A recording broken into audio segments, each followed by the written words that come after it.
ಸಚಿವ ವಿ ನಾಗೇಂದ್ರ ಅವರು ಕೊನೆಗೂ ಬಿಜೆಪಿಯ ಹೋರಾಟಕ್ಕೆ ಮಣಿದಂತೆ ಕಾಣಿಸಿಕ್ತಾ ಇದೆ. ಹಾಗಾಗಿ ಈಗಾಗಲೇ ರೆಸಿಗ್ನೇಷನ್ ಲೆಟರ್ ಅನ್ನ ಸಿಎಂಗೆ ತಲುಪಿಸಿದ್ದಾರೆ ಅನ್ನುವಂತಹ ಮಾಹಿತಿ ಸಿಗ್ತಾ ಇದೆ. ಆ ಕುರಿತ ಬ್ರೇಕಿಂಗ್ ಅಪ್ಡೇಟ್ ಬರ್ತಾ ಇದೆ, ಬನ್ನಿ ನೋಡ್ತಾ ಹೋಗೋಣ.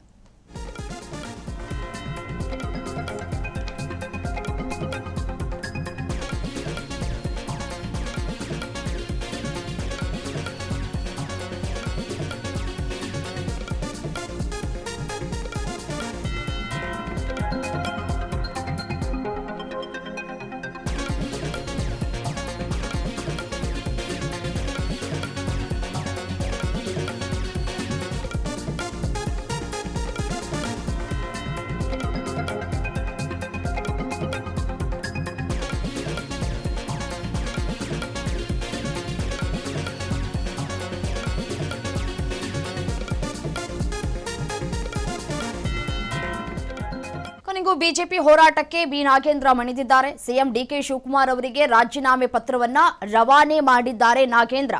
ಹೈಕಮಾಂಡ್ ಸೂಚನೆಯಂತೆ ನಾಗೇಂದ್ರ ರಾಜೀನಾಮೆಯನ್ನ ಸಲ್ಲಿಕೆ ಮಾಡಿದ್ದಾರೆ.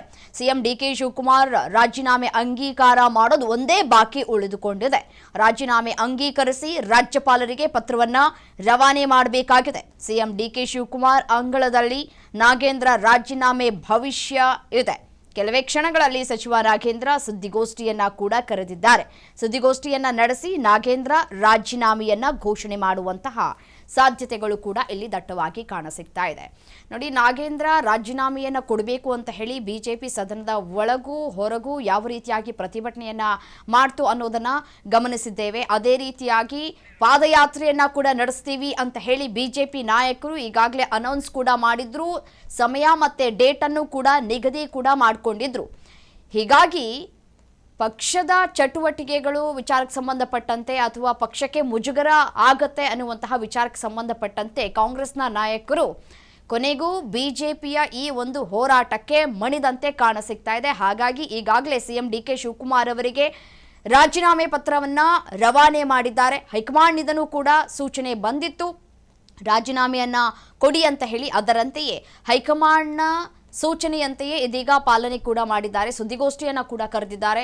ಸುದ್ದಿಗೋಷ್ಠಿಯನ್ನ ಕರೆದು ರಾಜೀನಾಮೆಯನ್ನ ಕೊಡ್ತೀವಿ ಅಥವಾ ರಾಜೀನಾಮೆಯನ್ನ ಕೊಟ್ಟಿದ್ದೀನಿ ಅನ್ನುವಂತಹ ವಿಚಾರಕ್ಕೆ ಸಂಬಂಧಪಟ್ಟಂತೆ ಸುದೀರ್ಘವಾಗಿ ಮಾತುಕತೆಗಳನ್ನ ಕೂಡ ಆಡ್ಲಿಕ್ಕಿದ್ದಾರೆ.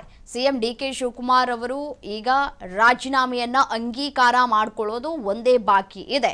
ಡಿಕೆ ಶಿವಕುಮಾರ್ ಅವರ ಅಂಗಳದಲ್ಲಿ ಚೆಂಡು ಬಿದ್ದಿದೆ, ಅದನ್ನ ಇದೀಗ ಎಕ್ಸೆಪ್ಟ್ ಮಾಡಿಕೊಳ್ಬೇಕಾಗಿದೆ. ಡಿಕೆ ಶಿವಕುಮಾರ್ ಅವರು ರಾಜೀನಾಮೆಯನ್ನ ಅಂಗೀಕರಿಸಿ ರಾಜ್ಯಪಾಲರಿಗೆ ಪತ್ರವನ್ನ ಕೂಡ ರವಾನೆ ಮಾಡಲಿಕ್ಕಿದ್ದಾರೆ. ಇವತ್ತೇ ಆಗತ್ತಾ, ಎಕ್ಸೆಪ್ಟ್ ಯಾವಾಗ ಆಗತ್ತೆ ಅನ್ನೋದು ಸದ್ಯಕ್ಕೆ ಕುತೂಹಲಕ್ಕೂ ಕೂಡ ಕಾರಣ ಆಗ್ತಾ ಇದೆ.